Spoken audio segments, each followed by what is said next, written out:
Welcome back. This has been a very, very fruitful time to be off. I know we started season 2 with only 3 episodes, and now we're on season 3. And I know I promised about 5 more episodes with season 2, but I wanted to end that because I didn't feel as if I was coming with the right heart posture. I felt like I was coming in kind of being like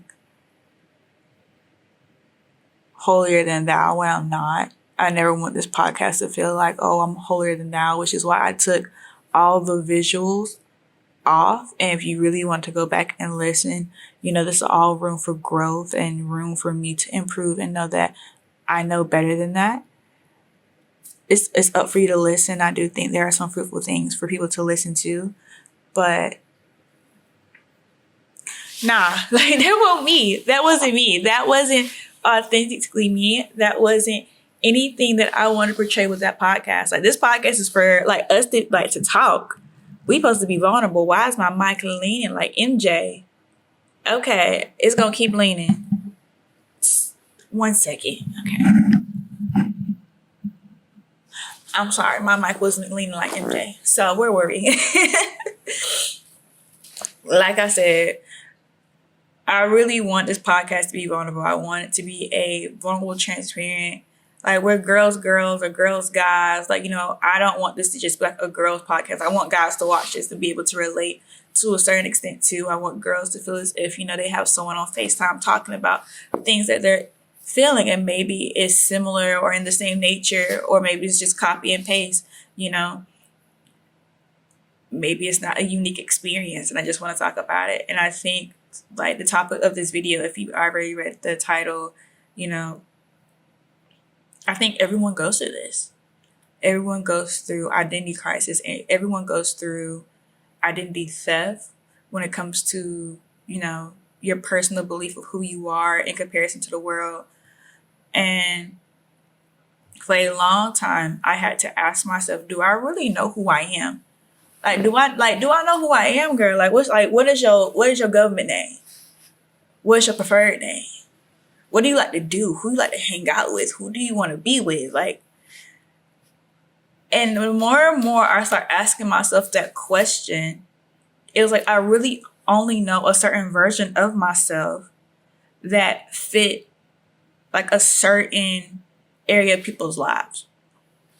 And if you know me, my biggest thing in my life is making people happy. I love making people happy. And I think that became my identity, and me making people happy skewed and wiped away things that I actually enjoyed about myself to a point where it was just layers and layers and layers and layers of concrete over it. And even now, even right now, I'm still butchering and trying to get through that concrete to really get back to who I am as a person. I'm 21 years old, and I've been struggling with identity issues since probably when I was in high school. If you know me or you don't know me at all and you're just getting to know me now, I'm the girl that would do any and everything. I'll try it just because. And I was in and out of sports. I was in and out of band. I was trying all these activities. I was doing all this stuff because I truly did not know what I want to enjoy, because I want to make my family, my friends, and everyone around proud or acknowledge that I can do all this stuff and have all these titles and everything. And at the end of the day, I felt worthless. I felt like I couldn't do anything. I felt like I wasn't doing enough. I felt like I could do more, and that led to a lot of burnout. So much burnout that I would end up in a hospital, y'all. I would pass out. I would strain my body so much. And it happened recently in December where I would do so much to the point where I would pass out. And I had all these medical conditions, and doctors didn't know what to rule it as and what was this and what's that. I'm stressed out. I'm dehydrated. I'm working my body to the max because I struggled with niching down and doing one thing or sticking to something I genuinely liked. Because if I truly liked it, my family didn't like it. Or if my family didn't like it, my friends loved it. or if my friends didn't love it and my family didn't love it, like I would just give it up altogether. It was truly hard for me to find myself in a world where, as a creative, and I have such a, working mindset family, a family who believes in working and having a good job, paying the bills, and me as a creative and what I do full time, it doesn't really align with my family. But now we're in a point and we're shifting where my family is starting to accept it a little bit more because, yes, they're seeing a level of income, they're seeing this come around. But for a long time, I struggled with it. I struggled being happy with myself. And I became a person for a very long time that struggled, like internally. I struggled, like battling myself. Like when I woke up in the morning, I struggled being able to, tell myself the truth. Some days I struggled loving myself because once I got to college, my family wasn't around. I was in a new environment. I could be who I wanted to be. And at parts, I chose to be what my family created rather than who is Cleo, who is Cleo authentically. And a lot of my friendships displayed that. Like, I'm a very surface level person. Like, if you know me in real life and you've been my friend since my freshman year of college, me freshman year and me now are two different people, completely different people. Like, to the point where my friends have to ask me, am like, I genuinely okay? Because this is the most vulnerable I have been probably in my whole life. Like, I'm okay with crying in front of people and not feeling embarrassed about it. I'm okay with telling people like the full situation in the moment. I'm okay with just putting myself out there and not being ashamed anymore. But me 2.5, 3 years ago was not like this. She was not. Like, I struggled with my identity so much that I would create whatever facade to make anybody happy. Oh yeah, I'm Cleo that does this, or I'm Cleo that does that, I'm Cleo that does this. And Cleo don't even do none of that. Not really, like not to the fullest extreme that people think that I do it. And I was content with that because I was able to put myself in a box that people were content and they liked and they wanted to be around me because I was this version of myself. In reality, it was just like, but what about this version? What about this part of Cleo? What about, the Cleo that likes to go on walks, the Cleo that likes to go to the park, the Cleo that likes to read 20,000 books in a year? What about that Cleo? And it made me wrestle a lot. Like, I wrestled with my relationship with God for a very long time because I would compare myself, my Christianity and my walk with God, my relationship with other people. Like, this person would be having this relationship with God where they could just pray in a moment, pray in tongues and do everything instantaneously. And it's me. Whereas if I'm standoffish, I tell people I am very standoffish with a lot of things in my walk because I'm becoming a new creation, and things that I didn't grow up doing as a child and trying to reverse that every single day. I have to die to the thought of, even though I may have not been taught wrong, I wasn't taught this aspect. And it's not saying that it's not wrong or it's injustice. It's just that part wasn't included in my culture as a Christian when I was in this subsection of Christianity. And now I'm in a different subsection. So I have to learn this culture, adapt to this and do this and learn these traditions and learn this. And then off like everything. And I struggle with that because I'm gonna be honest, I really didn't know my Bible like that. I really couldn't really tell you if this was culture or was this like biblical foundations, biblical facts.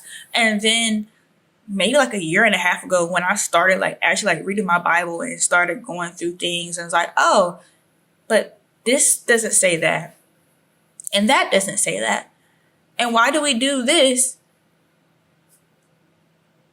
But it's not written here. And it's like, okay. And that's when I started to realize Christianity is very real when it means the sacred and secular of your heart, when it comes to culture, when it comes to traditions, because I was losing my mind. Like, I would be so frustrated to the point where I would cry before I even got to my Bible because I thought that I was doing Christianity wrong. I thought that, in order for me to be a real Christian, I had to read my Bible for 4 hours a day. I had to pray this way. I had to talk to God like this. I had to, present myself to my mentor like this. And I would just follow and watch other people and copy them and do exactly what they did and be so frustrated when God didn't answer me, or I'd be so frustrated when I didn't hear God how they heard God. I'd be so frustrated when the church community thought I was okay and deep down I'm broken. I'm crying in my apartment at 2 o'clock in the morning to the point where I'm screaming to a pillow because I was living with roommates when I was in Florida. And then when I was in North Carolina, I was screaming in my pillow in Durham because I had suite mates. And I just did not know what to do with my life because I just felt as if everything that I was taught about myself was a lie because I inflicted it on myself. From like a young age, from the outside world, I was told I was not good enough. Like, I was told I wasn't pretty enough. I was told I wasn't good enough. I wasn't smart enough. I wasn't, good enough to have friends.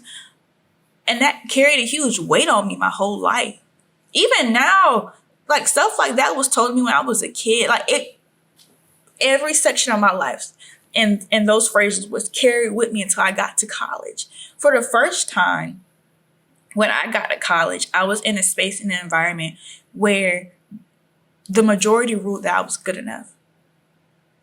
That was never like my fullest norm. I was always, like, as a child, framed to be like a sibling or had these characteristics like my family, or, be talked down upon, or I was really only good enough at academics. And in my head as a child, I knew that academics were going to take me far. Let me rephrase that. I knew my academics were going to take me farther than my personality ever would, because as a child, I was already prepared to lose because it was already like this stigma built against me. And I didn't make it any better. Like, I fell into it. I played into it to a certain degree. And then me having such a different mindset about a lot of things in a small town, a small county, it wasn't really easier for me to make friends.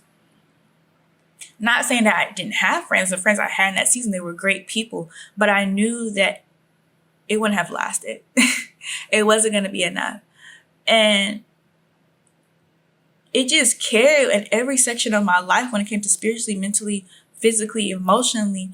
I just didn't know who I was to the point where I didn't know how to react to certain things. I didn't know how to react to myself. The only thing that was second nature to me was to beat myself up and tell myself and remind myself of everything that was told to me when I was a kid. You're not good enough. You're never going to be good enough.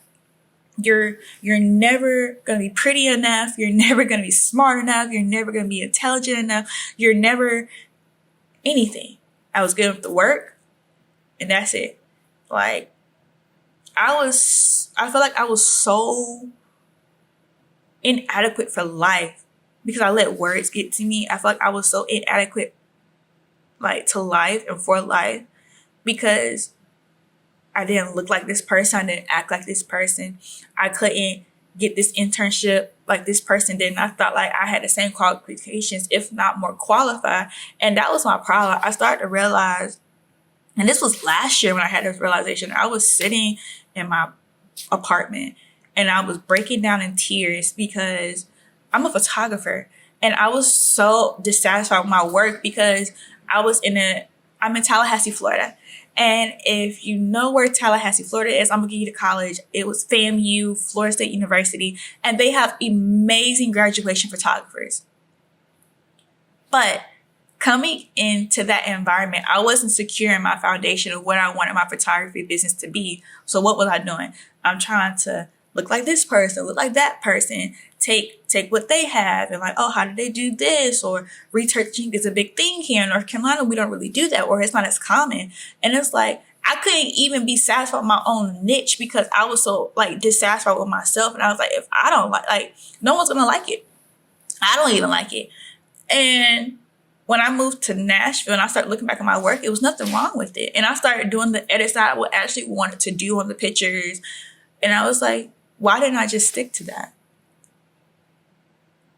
And self-hatred like flowed in so much of my spaces of life, from photography to academics at one point, to like how I dressed myself. It flowed in so much because I just didn't know who I was, and I wasn't content with that. And I didn't know how to be myself and present that in a way that was palatable to other people, because I just feared judgment. And when I got this job in Nashville, like I said, I have one chance for people to actually see me for who I am. If they don't like me, that's fine. That's okay. And I had to become content.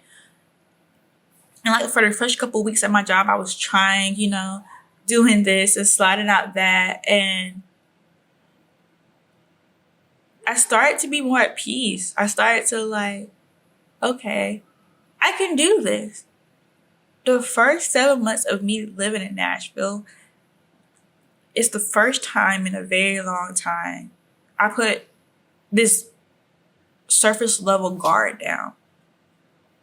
Like I put it down for the first time. Like it's still so foreign to me. I'm still learning, and I'm still learning to love myself. I'm still learning to like myself. I'm still learning areas, and I'm still learning what and how to present this to people in a way that is likable for me.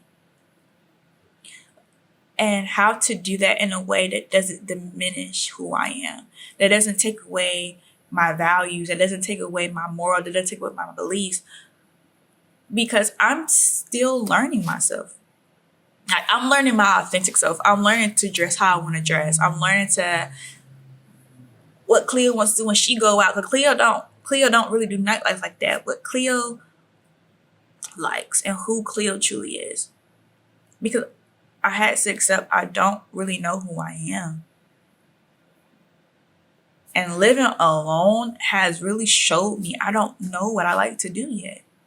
And I'm giving myself grace. I'm giving myself a whole lot of grace. Like, don't let this like sway you in any way. Like, I'm still learning. Like, I'm giving myself huge grace. And I want this podcast to be a resemblance, or to be like a symbol, or to be a space for that. I don't care how many people watch this podcast. I don't care how many people listen to this podcast. I don't even care. Like, if this podcast trends, I would care. I'm lying. But I want this to be a space, right? For me. I deserve this space. I deserve to be vulnerable. I deserve this. Because for a long time, I feel like I didn't deserve it, because I had to listen to the world about me instead of what God said about me. I'm getting emotional. That's my first time saying that to myself in a very long time. I deserve this.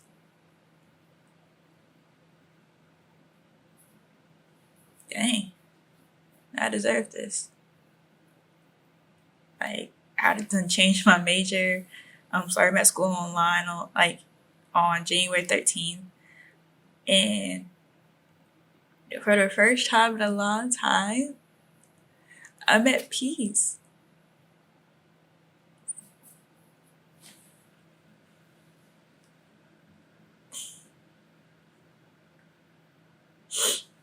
I'm so happy to be in a space where I just feel loved by myself. And I'm finally like choosing me, like for real. Like, not choosing a version of myself that will make people comfortable, not choosing a version of myself that will make, my family tolerate me, not choosing a version of myself that will not disappoint anybody. If I disappoint you, I think that's just an expectation that I was never meant to live up to, because I didn't set that for myself. And I'm truly sorry, and I'm not sorry at the same time, but I don't want to live in a world where I'm so worried about other people's expectations where I can't even care about myself. I deserve this. That's all I got. I love you. I'm proud of you. I'm about to go cry, y'all. So that's why I'm holding in all my tears right now. But I love you like my mama had you. Okay? You are loved. You are beautiful. Life is worth living because you're here. Um, that's all I got. That's all I got. All right, guys. I'll see you next time.